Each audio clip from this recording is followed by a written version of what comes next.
Usually when you see all those shiny things, there's negativity going on. I don't hang out with negative people. Yeah.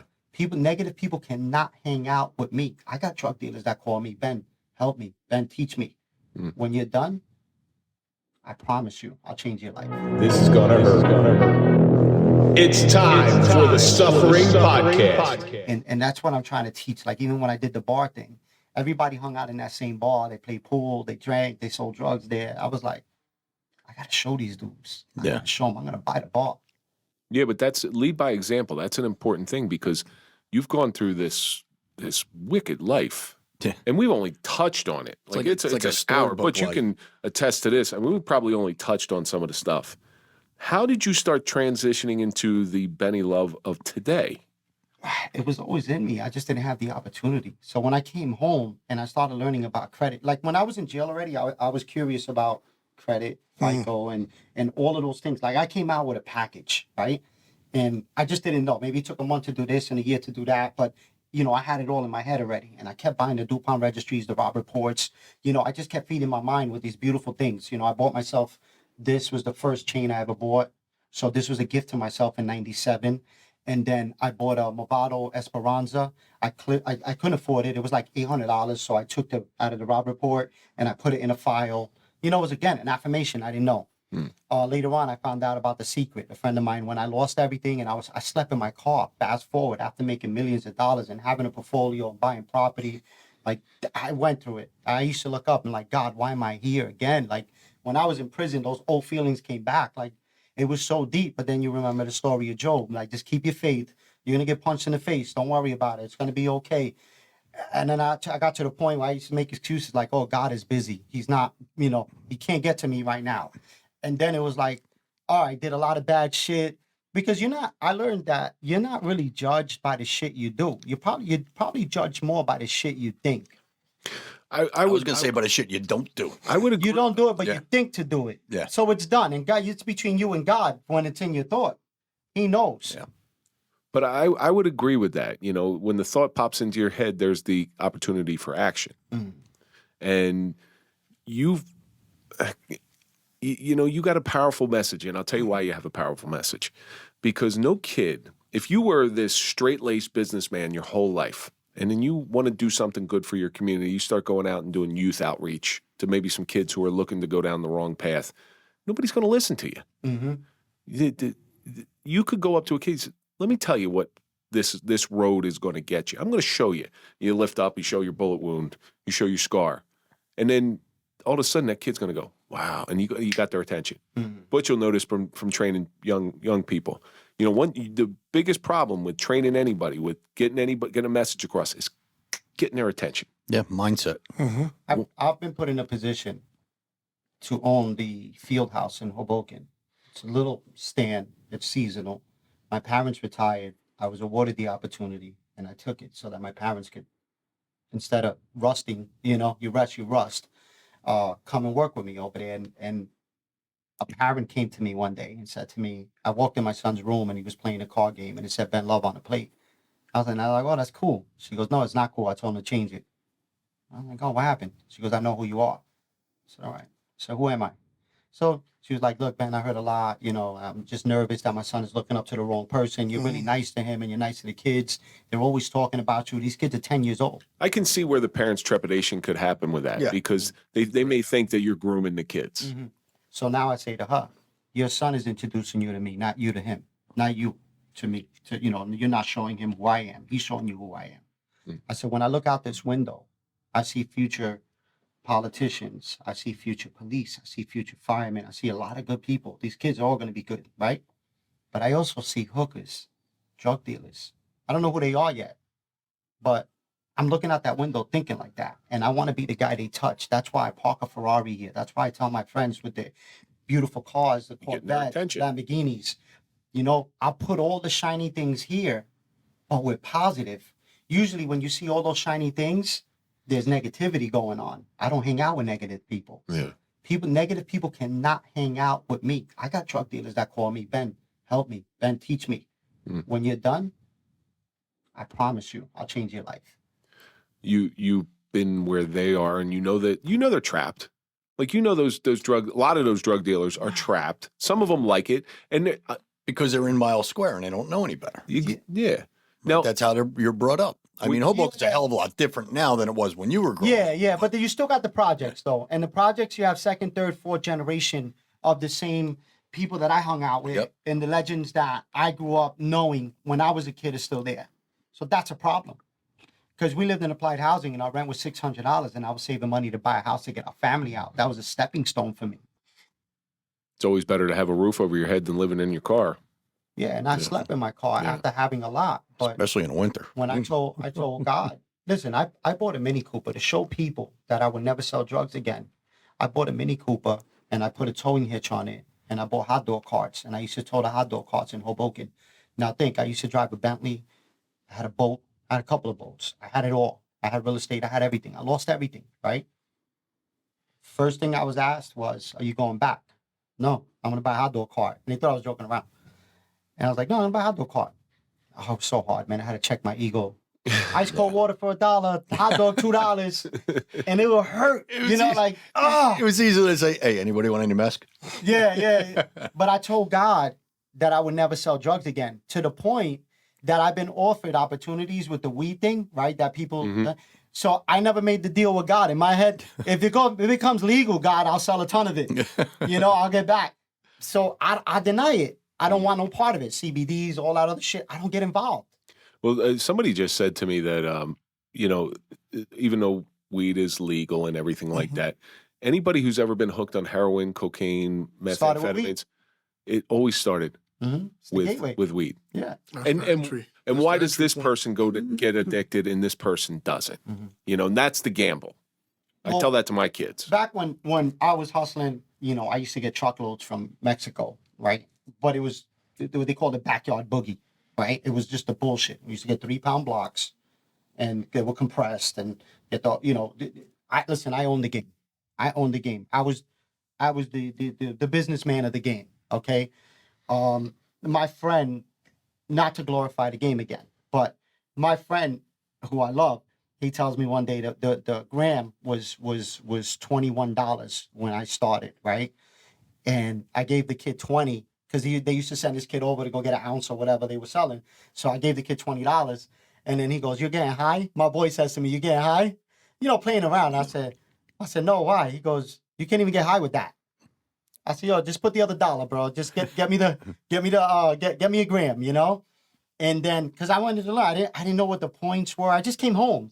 I didn't know what points were. I didn't know that there was, 10 points in there, how many points they were giving 20s for, whatever. That you move fast forward now, like 6-7 months, I'm selling them weight, telling them, "Oh, you can't even get high with that." They asked me for an ounce or 2 ounces. I'm like, "Yo, you getting high?" It turned into a joke. But it turned out to where I started ordering birds. Like every drug dealer's dream is to have keys, right? So I was like, all right, I don't want a key. I want 10. I want 20. I want to connect. I want to talk to the cartel. I want to be around where everybody's at, because that's where the money's at. It got to the point where now everything has a system. This is how I think I'm systematic, right? That first year, nobody had work. November, December, and January. The prices went up to $30 or $32, like around there, right? From 20. So I was like, oh shit. So next year, I call it fourth quarter, Q4. How much do you want to bet that some of these bails were coming through Seth? Yeah, no kidding. So one of our friends is Seth Ferrante. He directed the Netflix series White Boy. I saw that. Yeah. Okay, so he's been in here. And he was the LSD weed guy of the Northeast. Okay. Yeah. Like he went away. He did 21 years 21. Out of 25. Okay. Without being caught of anything. But I've met several people like you in my life who have gone down the wrong road, who have been criminals. But here's my take on you. My take on you is, had you been raised in the suburbs by the lily white community and had a proper home life, you would have been successful if you were a landscaper. You would have excelled at anything you did. You chose something that's not very good. He's a hustler. But I chose it wasn't like landscaping was an option. and drugs There's were an no option. grass in Hoboken. What, are you going to cut the 3 You blades? want to hear something now? I know people that own companies cutting grass in Hoboken in the backyards. With scissors? And setting up. Yeah. And they do the landscaping. They made a business out of that now in that little town. You can make a business out of anything. They got a tree removal service now, too. They removed 1 tree last year. But and this is your power with the young kids. And again, the cars and everything in your past life, that's the grab. Mm-hmm. But your mind is what you're passing on to the kids. Yes. Your acumen for business. And like I said, And your story. Your story is going to help kids. you could have done anything in the world. And you're 49 now. How long have you been out of the game, out of the My racket? son is 21 when he was born. When he was born. So Yeah. you've been, So what I did was I probably had $1 million in work or $500,000, whatever it was. And I just wholesaled it back. Mm. I didn't want to sell drugs no more. That's it.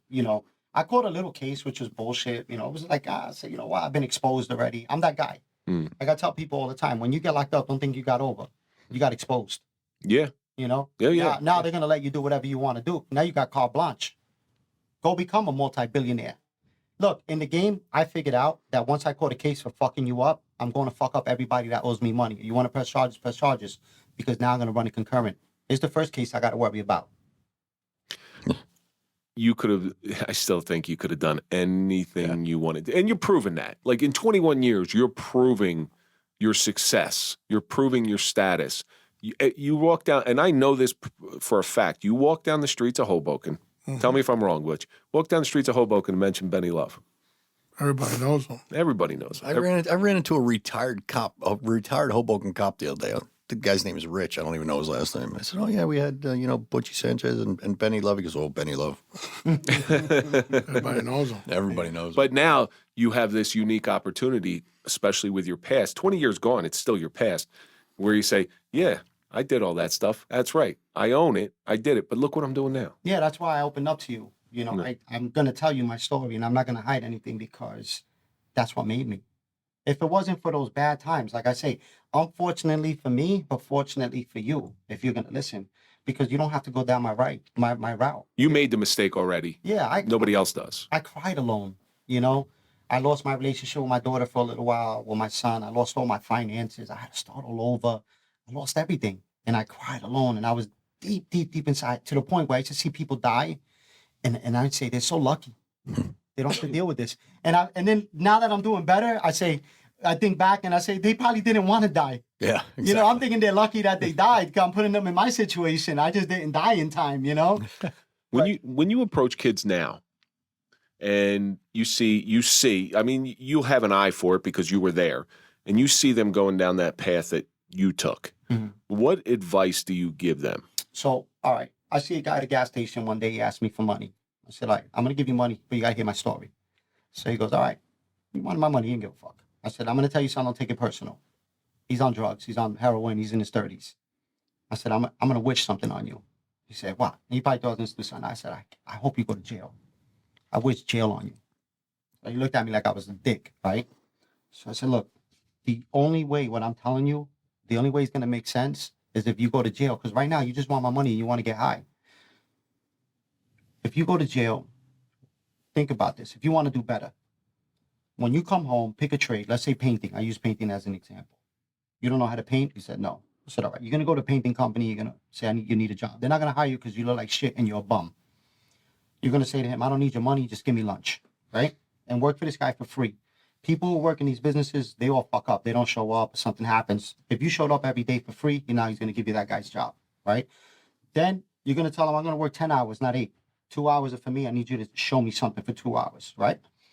Now on your days off, people are going to start trusting you. Remember, keep sleeping in the street. You're a bum. You got nothing to lose. Me, if I did that right now, I'll lose everything I have.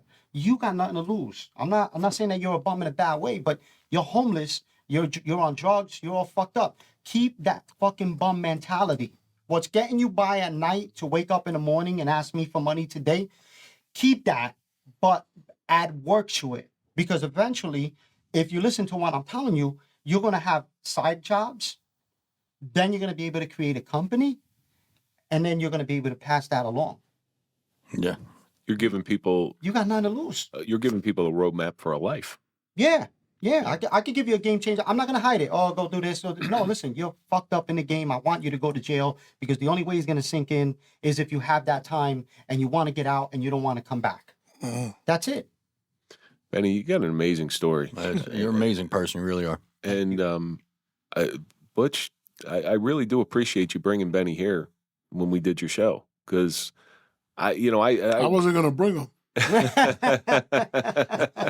Yeah, he'd be with me. It's not like Butch. It's not like Butch needed a bodyguard or anything. My little brother. Love Butch. You know what I like? You know what I like when you first sat down with us in Butch's episode? Your face, stoic, stone cold. Yeah. And then as the episode started going on, I saw it changing. I saw your face changing. And then I see you walk in here today, and it's like a totally different person. It's funny. I was sitting in here doing something when they walked in, and all I hear is like, "Mike, where are you?" Come out there, a big smile on his face, give me a big hug and all that. You guys opened that door. You showed me that. You guys are good people. And That's why I wasn't talking in the beginning. You didn't trust us at first. you don't just lie. I don't Exactly. I don't blame anybody. Again, somebody on your side of the law when you were younger, I don't blame them for not. I don't hold any grudges. And it ain't even the law. Don't take it like it's the law because I have cops I love and I protect. And during the time I was in the street, I protected some of the cops. I made sure they were good on the street because just because you're a cop doesn't mean you're comfortable in the hood. All right, you may be more uncomfortable than I am. All right, because after you lose, after you get out of work, now you're a civilian. And when you're out in the clubs, like Lana's, Shooters, back in there, whatever the clubs were, if I'm there, I control the club. I control the flow. Okay, you're comfortable. If somebody gets out of hand, I nod my head. You don't listen. You get out. You're gonna have a problem. Yeah. So it happened a lot because I got along with cops. The cops. It's not even a cop thing. It's a people thing. Because if I don't get along with you, I'm gonna make you uncomfortable. I'm black or white. I don't have to be nice to anybody. If that's how I feel outside of here, hey, listen, I'm nice to people because I want to be. I deal with people because I want to. I don't need anybody. I'm better off a loner. I'm a loner that knows a lot of people. I interact with a lot of people, but I'm really a loner because I got to concentrate a lot. I'm a business, I'm not, I'm in my head, I'm not a person, I'm a business. So Benny Love is, I walk into a place when it's a brand. It's a brand. Yes. I used it as a brand. I bought a Bentley and parked it in front of Port of Spain because all the officials from the city used to drink at the bar. And I used to go there, eat a paella, say hello, because I knew one day I was going to be out of the street and I wanted them to know my face when I walked in the building department. I always showed them love and respect because we were from the town or I knew their kids. So I made sure. And if I didn't know you and I was saying hi to somebody, you know what? I make sure that I brush you so I could say I'm sorry. I like that. It was premeditated. I like that. That's pretty good. Yeah. That's pretty good. And it worked for me. It's making yourself seen. And that's sort of like Making yourself noticed, I should say. Making yourself noticed. it's a way to have a warm introduction. Yeah, and I park a Bentley outside with my name on it, or BMW, or whatever car I had. It was always on the corner. Land Rover. All my name, Land Rover, with my name on it. And that way, when you walk out, oh, look at this fucking guy. You're not hiding no more. No. If you're hiding, I you're didn't hiding. hide then. I didn't hide then. I didn't hide then. Benny on the front of it. Yeah. Well, Benny, I really do appreciate you Yeah, it was a pleasure, man. coming in here. Where can we find you? I know we gave out your social media last time. Where can we find you? So, I'm working on my new social media page for real estate, Benny Love Realty. Eventually, within a week or two, you'll have that in order. Go Postal with Benny Love is like my fun page that I play around with. Benny Love Cars and Equity is when we do our runs, on IG. I want to put together. Now, I want to start doing some more. I want to die a philanthropist. So my goal now in life is to become wealthy so that Benny, you got to tell him what philanthropist means. I know what that means. I'm not. It's not a dinosaur. Okay, I just want to tell you. It's not the cousin of the velociraptor. my goal. Drew, are we done yet? I've about had it with this guy. So just to sum it up, my goal in life now is I love what I do with the real estate.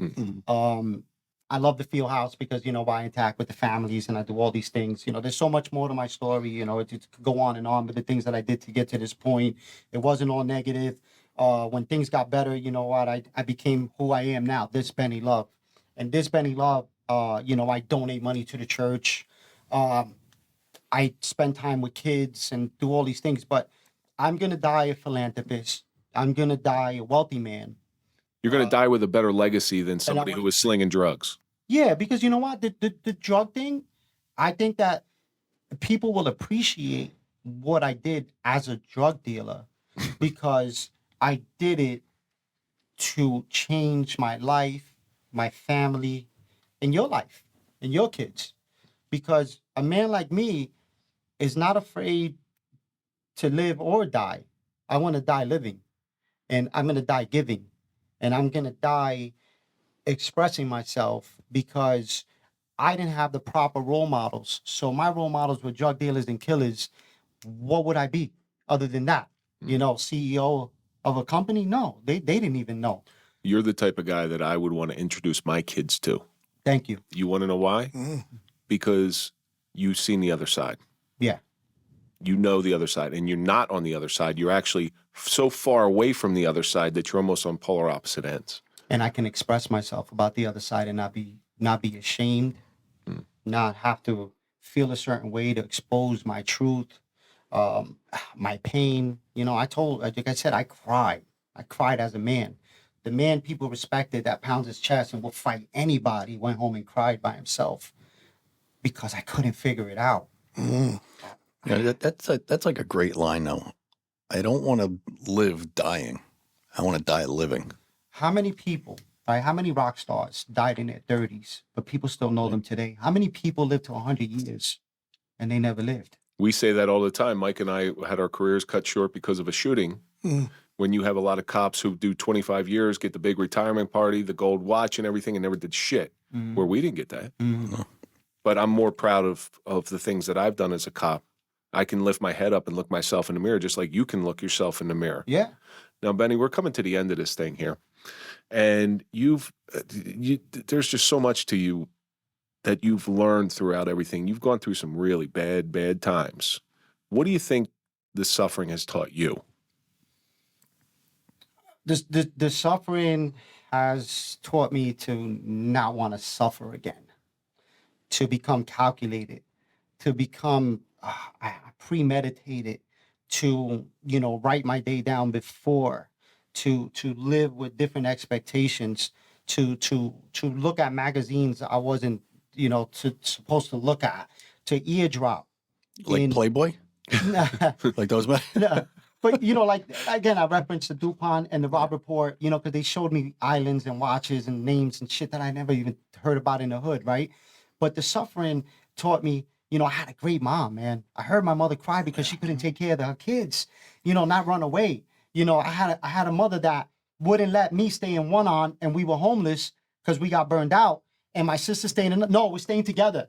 We'll all stay there tomorrow. She taught us that unity. That's your rock. My mother's my rock. My That's mother your rock. with me today at the field house, and my pops. You know, I call him my pops, Carlos. He's great.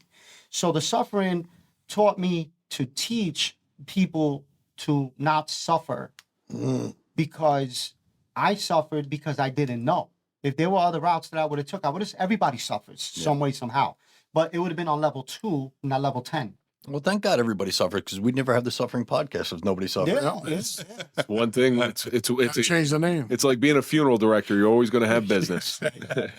Well, thank you so much for coming in, Benny. This is eye opening. It's inspiring. Thank you. Okay, and some of our episodes aren't as inspiring as others. Butch's, yours was inspiring. You're equally as inspiring. Well, I told you at the end of your episode, I mean, both you guys are great guys. You really are. Thank you.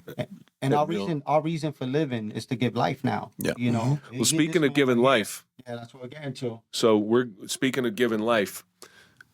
Our friend Butch Sanchez, you're still in need of a kidney. Yes. All right, we're going to reach out to transplant. we're going to reach out to every avenue, every corner of appreciate the it. earth. That We're we gonna can get it go. done. We're gonna get it. We're gonna We're gonna We're get gonna it. And it's funny, too, talk about how this podcast reaches people. Remember I put you in touch with someone? Lieutenant called me. Yeah. Yeah. And the guy was trying to help me, but he says, "Look, you're already on the list." Yeah.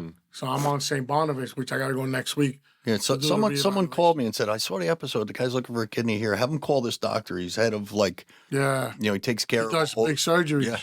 Yeah. Get, so I put get him right organs back. with Benny Love. There's your new business. There you go. Before we go, can I add something? Absolutely, you can have whatever you When want. I moved forward, right, and I started doing the right thing, you know, these are just people that I need to acknowledge in my growth because they taught me things that I said to myself and I said to God, why did I meet them now that I lost everything? And they're teaching me so much. Can't keep anything now. It's like a smack in the face. But fast forward, their lessons taught me a lot. You're always in the right spot at the right time. Yeah, it's weird because I'm like, God, now? Like, why now? Like, I needed them last year, or 2 years ago. And I used to say to God, like, all right, you know what? Maybe I got 1,000 bad days, right? So when you count your numbers forward, it feels like you got to count 1,000 forward, right? So I was like 999, 998. I brought it closer to me, right? And during that time, I met a gentleman called Puppy Raya, right? And I used to call myself, without knowing him, the Puppy Raya of the hood, right? When I started doing my real estate. What's Puppy Raya? He's a person, Okay. right? Through him, I met Kenny O'Neill. When I was a kid, I grew up with the Sciarras, Joe and Mike, and they taught me values, right, that I didn't listen to, like the Santiago that I didn't listen to until I picked up later on. And all of those things, like those people like that taught me all of these little bits and pieces, and people that I met through them, right, taught me so much. One of his friends talked really bad about me one day on speaker. Puppy took the phone and he said, oh, Benny took care of, that fucking thug. Why you fucking bother with that motherfucker and this and that? That night I saw the guy at the coach house and everybody, shook my hand or whatever. He went to shake my hand. I shook his hand. I said, listen, let's go in the parking lot so we can fight. And then we'll come back. He looked at me like I was crazy. He was like, no, Ben, you know what? I'm sorry. I said, I heard what you said. Let's just go. We'll come back and eat, One of his friends the next day called me over, David Anthony. I'll never forget this. He said, Benny, you come so far and I see where you're going. You don't want to be the tough guy. Leave that shit in the fucking, You don't that need shit to be. in the hood. He said, we're all going to fuck you and we're all going to talk about you some way, somehow that you're not going to like. But if I'm scared that you're going to hear about it, I'm never going to do business with you. And with me, you could grow. And if I'm scared that I may do something the wrong way, even though it's right, but you're the tough guy in the crew and you're going to smack me, you'll never get that opportunity. All you're doing now is just putting that Rubik's Cube together. Yeah, so I started. You've been working on for 40 years. Yeah. So He's about a turn or two away from completing the Rubik's Cube. Yeah, no, Kenny O'Neill, like I said, Puppy, Karen, like Joe, Mike, Sciarra, like those guys, Butch. Like I put them all now. I make them all my role models in my head, right? And I pick these pieces and these words and I look at their attitudes and how they walk, how they talk, how they do things, And the thing with Puppy, like I didn't know who he was, but I knew he owned a lot of real estate. So it's like somebody saying, I'm going to be Donald Trump, right? So I'm going to be the Puppy Ray of the hood. I'm going to start buying real estate. I didn't know who this guy was. One day he goes to me, yo, Benny Love, come here. I want to talk to you. Big guy, everybody knows him. We're at the feast. Pulls me over. He goes, I want to talk to you. You're the guy that did. Yeah. I said, but you're not talking to that guy. He goes, who am I talking to? I said, you're talking to a businessman and a family man. He goes, I did everything you probably heard and maybe more, but I'm not that guy. He goes, really? And from that day, family. Puppy Raya, about 40 years ago, bought a school building in Hoboken. Yeah. Turned it into condos. He lives there. He lives in his home room. In his home room. Yeah. That's pretty cool. He lives in his home room. Yeah. Benny, this has been great. I really do appreciate you guys coming in once again. Benny, You're welcome back here anytime. Thank you. Anytime. You got something to promote, you throw it our way. We'll promote it for you. Thank And you're welcome to the Grand Saloon on December 21st also. No, they were already there. Oh, they were already Oh, there. we're already That's there, right. guys. They were We already had a there. great time. That was a good time, wasn't it? Great food. The spam was excellent. Remember that thing that happened? Oh, so much fun. We'll talk about that in the next episode. And that's going to do it for this episode of the Suffering Podcast. As always, let's talk about what we learned today. You got to fight every day. A lion will always be a lion. Can't hold on. You can't hold it in. There's power in reality. Your name and reputation is everything, but most importantly, lead by example. That's going to do it for this episode of the Suffering Podcast. Don't forget, check out Popple. Go to popple.com, put in TSP20 for a 20% discount. You can always listen on Sundays before you watch on Mondays. Follow us on Instagram, Facebook, Twitter, LinkedIn. Follow Mike at Mike_Failace. Follow me at Real Kevin Donaldson. And, of course, follow the Suffering Podcast. And we're going to see you on the next episode.